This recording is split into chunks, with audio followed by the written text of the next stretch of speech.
Chama kimoja Karano visiwani ndo namba moja. Tunaomba hizi kura kwa ajili ya Mama Samia kwa sababu tayari tumeshaona nguvu, uwezo na ari yake ya kuwasaidia Watanzania. Hata sisi Wanawiwi tumekuwa tukinufaika sana na kazi zake. Tolagima Ganza.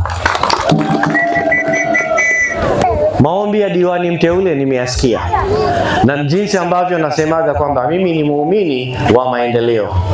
Ninaomba sana lile jambo ambalo nyinyi mnataka niwasaidie, na mimi ninakubali kuungana nanyi katika swala zima la kugawa hili kata yetu ya Ufuluma tupate kata mpya.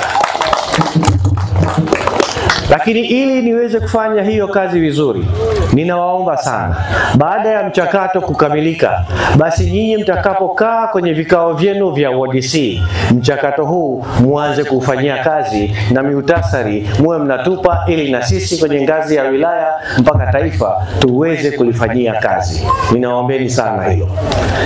Bila ya miutasari kutoka kwenu, mimi kwa kweli mtakuwa hamjanipa nguvu ya kuweza kuwasaidia. Kwa hiyo naombeni baada ya mchakato tuanze hiyo kazi mara moja.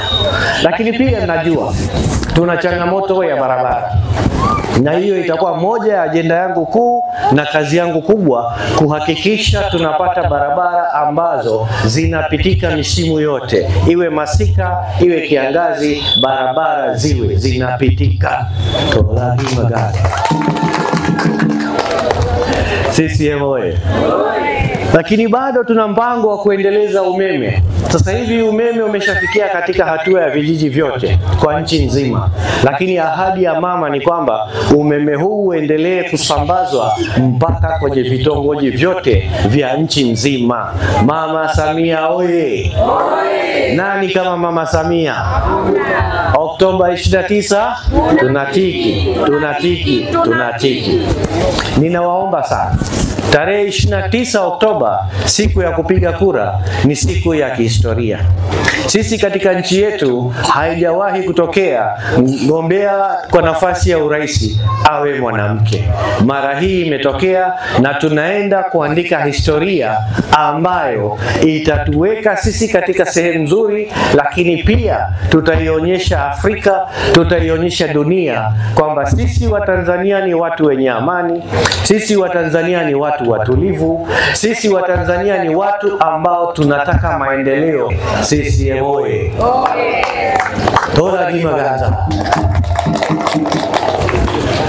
Ninawaomba sana, ili nije kufanya kazi zenu vizuri, ikiwa ni pamoja na kusimamia vizuri zao la tumbaku, ikiwa pamoja kuimarisha vyama vyetu vya msingi viwe vinalipwa kwa wakati. Sitaki kuona chama cha msingi kinapata shida kama leo nilivyoona kwenye kata ya Makazi, kijiji cha Ndoba, hawajalipwa fedha zao tangu wameuza tumbaku zao. Kwa kweli hiyo ni dhuluma. Sintoruhusu wala sintokubali dhuluma kama hiyo iwakute wananchi wangu wa jimbo la Uyui. Tolagima Ganza.